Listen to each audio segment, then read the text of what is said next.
Are you getting the NVIDIA driver warning when launching Dune: Awakening?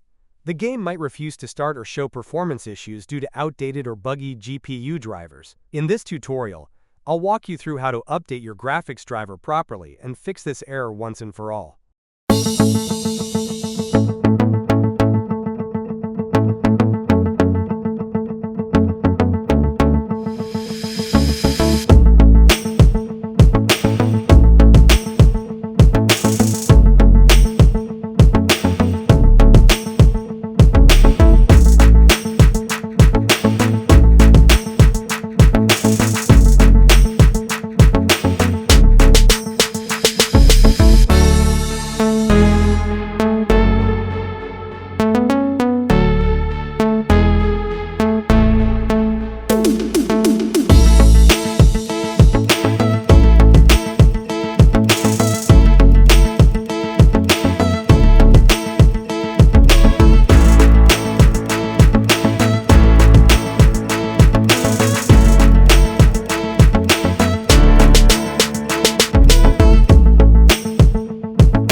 Open GeForce Experience and click on Drivers.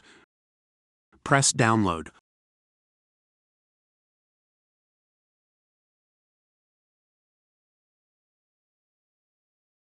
Press Install. Select Express Installation and then press Continue. Now your NVIDIA drivers should be updated to the latest version.